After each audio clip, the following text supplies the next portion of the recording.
देश भर के मंदिर में पुजारियों के आर्थिक, सामाजिक और सांस्कृतिक उत्थान के लिए काम कर रही सामाजिक संस्था संस्कृति संज्ञा ने शुक्रवार को राजधानी दिल्ली के मेहरौली स्थित प्राचीन हनुमान शनि मंदिर में भारतीय समाज में पुजारियों की दशा एवं दिशा विषय पर एक कार्यक्रम का आयोजन किया। कार्यक्रम में भारी संख्या में पुजारियों ने भाग लिया। कार्यक्रम को संबोधित करते हुए अखिल भारतीय विद्यार्थी परिषद के पूर्व राष्ट्रीय अध्यक्ष श्री राजकुमार भाटिया ने कहा कि संस्कृति संज्ञान ने बहुत ही अनूठा अभियान शुरू किया है। यह अभियान समाज और राष्ट्र दोनों को मजबूत करके सनातन संस्कृति के उत्थान में प्रभावी भूमिका निभाएगा। संस्कृति संज्ञान के राष्ट्रीय अध्यक्ष डॉक्टर पीके सिंघल ने संस्था के कार्यों के बारे में पुजारियों को विस्तार से अवगत कराया। उन्होंने बताया कि संस्था ने भारत सरकार से मिलकर पुजारियों के लिए कर्मकांड का एक पाठ्यक्रम तैयार किया है। इस ऑनलाइन और ऑफलाइन पाठ्यक्रम को पूरा करने वाले पुजारियों को सरकार की तरफ से प्रमाण पत्र दिया जाएगा। वहीं संस्था से ऐसे पुजारियों के लिए एक ऐप भी तैयार कर रही है। इस ऐप से पुजारियों की सूची रहेगी और उनके कर्मकांड की न्यूनतम दक्षिणा इस तरह से तय की जाएगी कि हर पुजारी को महीने में कम से कम 25,000 रुपये प्राप्त। सिंघल ने कहा कि संस्था का लक्ष्य है कि वर्ष 2023 तक घर घर में श्री रामचरितमानस का पाठ शुरू हो जाए। उन्होंने बताया कि संस्था श्री रामचरितमानस के विभिन्न आयामों पर एक स्मारिका श्री रामचरितमानस के मोती और एक पुस्तक का जल्दी प्रकाशन करवाएगी। इसमें देश के जाने माने विद्वानों के संग्रहणीय लेखों को शामिल किया जाएगा। उन्होंने यह भी बताया कि संस्था भारत के संविधान की मूल प्रति में छपे चित्रों की विस्तृत व्याख्या के साथ YouTube पर एक श्रृंखला से लोगों को अवगत करा के जागरूक कराना है। इसका असर यह होगा कि जो लोग आए दिन संविधान की कसम खाकर सनातन धर्मावलंबियों के प्रतीकों का अपमान करते हैं, उनकी ऐसी हरकतों पर पूरी तरह से प्रतिबंध लगे। कार्यक्रम को KMG milk foods private limited के चेयरमैन श्री वासुदेव गर्ग, कैलाश मानसरोवर धाम समिति के राष्ट्रीय अध्यक्ष श्री उदय कौशिक, रामायण रिसर्च काउंसिल के राष्ट्रीय संयोजक श्री देवरतन जी और हरियाणा के पूर्व विधायक एवं सोमानी शिक्षण संस्था समूह के चेयरमैन श्री विजय सोमानी ने भी संबोधित किया। पुजारी आचार्य मानस मधुप ने पुजारियों की समस्याओं और समाज व राष्ट्र के निर्माण में उनके महत्व पर विस्तार से प्रकाश किया। संस्था के वरिष्ठ राष्ट्रीय उपाध्यक्ष श्री RC बंसल ने धन्यवाद प्रस्ताव दिया। कार्यक्रम का संचालन संस्था के राष्ट्रीय महासचिव एवं वरिष्ठ पत्रकार श्री संजय राय और तृप्ति दुबे ने किया। भारत को हिंदू राष्ट्र बनाने के लिए प्रयास चल रहा है, उसमें पुजारियों के लिए इतना बड़ा कदम उठाना कितना कारगर साबित होगा? बहुत अच्छा होगा। देखिए, ये भी एक अध्यात्म के लिए एक कार्य है और जहाँ तक राजनीतिक बात है उसमें धीरे धीरे बन रहा है ना, वैसे तो 1947 में बन गया था भाई। 1947 में बुनियाद क्या थी? मोहम्मद अली जिन्ना ने अलग कंट्री मांग लिया था पाकिस्तान, लेकिन उस वक्त की जो परिस्थितियां थी वो नहीं थी अनुकूल।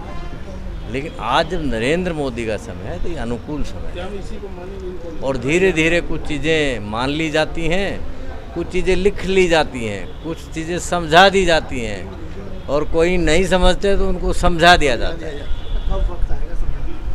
शुरू हो गया, वक्त शुरू हो गया है और लोग समझने भी लगे हैं। लोग समझने लगे हैं। भारतवर्ष का वो बहुत ही एक इम्पोर्टेंट समय आने वाला है और इसके लिए जो प्रयत्न हो रहे हैं, अगर वो प्रयत्न होते रहे तो भारतवर्ष आदरणीय श्री नरेंद्र मोदी जी के नेतृत्व में आसमान छुएगा। ऑलरेडी छू चुका है एक बार, अब सूर्य ग्रह पर भी जाएगा भारतवर्ष। हमारा भारतवर्ष महान है, मेरा भारत महान।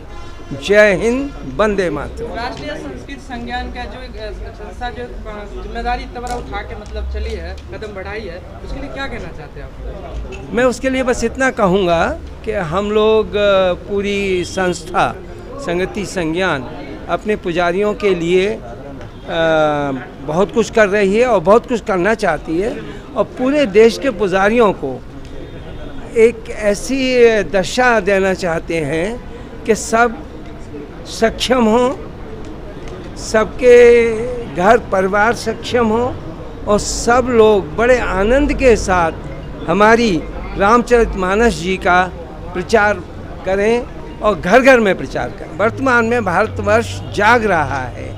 वर्तमान में भारतवर्ष को ये घर घर श्री रामचरितमानस जी का जो हम लोग चाहते हैं कि घर घर में श्री रामचरितमानस हो, तो ये वर्तमान ही चाहता है और वर्तमान की इच्छा। सर, राम राज्य की परिकल्पना की जा रही है और रामचरितमानस हर घर में उनका पाठ हो, इसके लिए प्रयास किया जा रहा है। क्या प्रभाव पड़ेगा आने वाले पीढ़ी पे, इसके विषय में बताइए। इसका राम राज्य का एक ही मंत्र है, सब नर करहि परस्पर प्रीति, चलई स्वधर्म निरत श्रुति रीति, राम सिया राम। संस्कृति संज्ञान परिषद इस संकल्प को लेकर आगे बढ़ रहा है कि सब लोग परस्पर प्रेम करें और स्वधर्म का पालन करें। हमारा जो ये संस्था है संस्कृति संज्ञान, ये इसी के अंतर्गत कार्यक्रम हुआ है। और देखिए, हमारी जो संस्था का उद्देश्य है कि घर घर में हो श्री रामचरितमानस का पाठ, पुजारियों और मंदिरों का बड़े मान सम्मान, तभी होगा सनातन संस्कृति का संज्ञान। हमारी संस्था, जो हमारे मंदिर हैं, पुजारी हैं, उनकी आर्थिक और सामाजिक उत्थान में पूरा समाज अपना सहयोग करे, इस विषय पर कार्य कर रही है।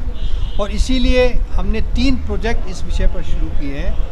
एक तो हम जो मंदिर के जो पुजारी हैं, बहुत सारे ऐसे पुजारी हैं जो पूजा पाठ तो कर रहे हैं लेकिन उनके पास कोई डिग्री नहीं है। इसकी वजह से जो समाज में उनको उतना महत्व नहीं दिया जा रहा है। तो हम इसमें भारत सरकार की सहायता से एक कर्मकांड का कोर्स हमने बनवाया है संस्कृति संज्ञान ने, और संस्कृति संज्ञान इस कोर्स के द्वारा पुजारियों को शिक्षित करेगी कर्मकांड के कोर्स में, और उनको सर्टिफाइड भी करेगी। और इसके बाद हम इन पुजारियों का, और जो सर्टिफाइड हैं ऑलरेडी, उनका एक ऐप भी बनाएंगे। क्योंकि हमारे पास बहुत सारी क्वेरीज आती हैं कि भाई कर्मकांड का कार्यक्रम कराना है, किस पुजारी से कराएं। तो हम इस ऐप के द्वारा उन पुजारियों को उनको एक माध्यम मिलेगा। दूसरा, इसमें हमने ये रखा है कि जो मिनिमम दक्षिणा है वो पुजारी की, वो 3100 रुपये होनी चाहिए, कोई भी कर्मकांड का कर। उसके बाद तो ठीक है, अभी कोई और बड़ा कांड कराना तो उसमें ज़्यादा हो सकती है। और दूसरा हमने क्या किया है कि जो श्री रामचरितमानस को ये जो श्री रामचरितमानस धर्म ग्रंथ तो है, लेकिन वो एक व्यवहारिक ग्रंथ भी है। उसमें करीब 25-26 आयाम हैं। उसमें आप देखिए कि नीति शास्त्र है, दर्शन शास्त्र है, उसमें प्रबंधन मैनेजमेंट है, उसमें परिवार और समाज को कैसे अच्छी तरह से तालमेल उसमें रखा जाए, कैसे आदमी अपना शारीरिक, मानसिक और मनोवैज्ञानिक स्वास्थ्य को अच्छा रखे। ये बहुत सारे ऐसे विषय हैं। तो हम इस पे एक ये स्मारिका बना रहे हैं। और हम क्या कहेंगे भाई, पुजारियों से कहेंगे भाई देखिए, ये एक मान लो सपोज प्रबंधन वाला है। अब क्योंकि क्या है कि आजकल का युवा पूछता है कि भाई मैं रामचरितमानस क्यों पढ़ूँ, तो हम बताएंगे भाई आप 100 फैमिलीज़ को बुलाओ, उनसे कहो भैया कुछ डायरी और पेन लेके आना, और देखो हम ये आज आपको बताएंगे कि रामचरितमानस से आप मैनेजमेंट कैसे सीख सकते हो। इसके साथ आप कार्यक्रम, आपने जो ये संगठन बनाया है, कितने लोग जुड़े आपके साथ, कौन कौन, इसके विषय में? भाई ऐसा है, हमारे साथ तो हज़ारों लोग जुड़े हैं। हमारे कार्यकर्ता, अब बहुत सारे कार्यकर्ता हैं, बहुत सारे सक्रिय हैं, कोई सक्रिय नहीं है, कोई कभी कभी आते हैं, कोई कभी कभी। तो इस तरह से जुड़े हमारे साथ हज़ारों हैं, लेकिन सक्रिय कार्यकर्ता भी हमारे करीब 100 से ज़्यादा हैं। हमारी कार्यकारिणी है, और जो हमारे संरक्षक हैं उसमें बहुत अच्छे अच्छे लोग हैं, उसमें उद्योगपति भी हैं, उसमें ब्यूरोक्रेट्स भी हैं, उसमें राजनीतिक भी हैं। और ये जो हमारा विस्तार हम पूरे भारतवर्ष में इसको कर रहे हैं, क्योंकि हमारा जो उद्देश्य है कि भाई 2030 तक हर परिवार में ये लोग श्री रामचरितमानस का पाठ उस समय के लिए अवश्य करें। आज के कार्यक्रम में कौन कौन से मुख्य अतिथि थे? आज के कार्यक्रम में मुख्य अतिथि में एक श्री राजकुमार भाटिया जी थे, जो पूर्व अध्यक्ष हैं अपने, जो ये अखिल भारतीय विद्यार्थी परिषद के। दूसरे श्री वासुदेव गर्ग जी थे, जो एक उद्योगपति हैं। एक उदय कौशिक जी थे, जो राष्ट्रीय अध्यक्ष हैं। कैलाश मानसरोवर धाम समिति के श्री देवरतन शर्मा जी थे, जो राष्ट्रीय संयोजक हैं रामायण रिसर्च काउंसिल के। और अन्य हमारे अतिथि थे, काफ़ी सारे अतिथि थे। आज करीब 20-25 हमारे अतिथि आए थे। आपसे आखिरी सवाल है, एक तरफ भाजपा की सरकार के लिए बार बार कहा जाता है कि हिंदू राष्ट्र निर्माण की बात कर रहे हैं, और दूसरी तरफ आप 2030 तक बोल रहे कि भारत के हर घर में रामचरितमानस का पाठ हो। क्या यह नींव उसी की तैयारी है? अभी देखिए, हमारी कोई ये राजनीतिक पार्टी नहीं है, ये हमारा एक सामाजिक संगठन है। और मैं ये समझता हूँ कि हर भारतीय का ये एक संकल्प होना चाहिए। देखिए क्या है कि जो श्री रामचरितमानस का जो पाठ कराने से लोगों में अपनी सनातन संस्कृति धर्म में आस्था बढ़ेगी, और उससे क्या है, ये बहुत सारी समस्या है ना, आप ये देख रहे हैं रोड रेज। अब बाप जो है बेटे से लड़ाई है, बेटे की बाप से लड़ाई है, बेटा बाप को निकाल रहा है, कोई उसका किसी का आदर नहीं कर रहा है, ठीक है, ये सारे ख़त्म हो जाएंगे, लोगों में भ्रष्टाचार खत्म हो जाएगा। इसलिए हम चाहते हैं ताकि इससे भारतवर्ष हमारा एक अनुशासित राष्ट्र बनेगा, एक विकसित राष्ट्र बनेगा, भारत विश्व गुरु बनेगा। इसलिए हम कार्य कर रहे हैं। हमारा किसी पॉलिटिकल पार्टी से ऐसा कोई संबंध नहीं है। संदेश देना चाहेंगे आप हमारे दर्शकों को? आखिरी संदेश हम यही दे चाहते हैं कि भाई आप भी अपने परिवार के साथ नित्य कुछ समय के लिए श्री रामचरितमानस का पाठ अवश्य करेंगे। आपके घर में सुख शांति समृद्धि आएगी, आपके परिवार का विकास होगा, समाज का विकास होगा। मेरा नाम राजीव सरोहा है। मैं अखंड भारत हिंदू राष्ट्रीय निर्माण से राष्ट्रीय अध्यक्ष हूँ और हिंदू सनातन संस्कृति के लिए पूरे भारतवर्ष में प्रचार प्रसार कर रहा हूँ। अपनी संस्कृति को, अपने धर्म को जागरूक करने के लिए जन जन तक आवाज़ पहुँचा रहा हूँ मैं। आज का जो कार्यक्रम है उसके विषय में आप जब यहाँ पधारे हैं कुछ बताएं। देखिए, आज का जो संस्कृत संज्ञान का कार्यक्रम था रामचरितमानस, जैसे राम हमारे आज के नहीं है, हजारों साल से पुराने राम है। राम बहुत काल्पनिक है लोगों ने कहा, ठीक है। तो ये जो रामचरितमानस के लिए जो कार्यक्रम था, रामचरितमानस घर घर पहुंचाना, मतलब 2025 या 26 तक घर घर रामचरितमानस पहुंचाना, अपनी सनातन संस्कृति का प्रचार प्रसार करना। आप राम को पढ़ोगे तो बहुत सारी चीज़ें सीखोगे, आप रामायण को पढ़ोगे तो बहुत सारा ज्ञान मिलेगा।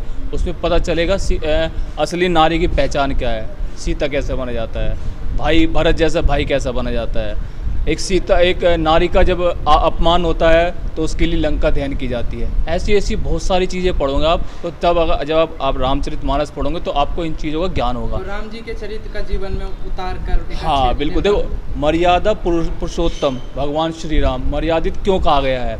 वो राम जिसने पिता की आज्ञा पाकर 14 वर्ष का वनवास स्वीकार किया, वो सीता जो महलों से आई और 14 वर्ष के जंगल में वनवास के लिए चली गई, वो भाई जो 14 साल नहीं सोया।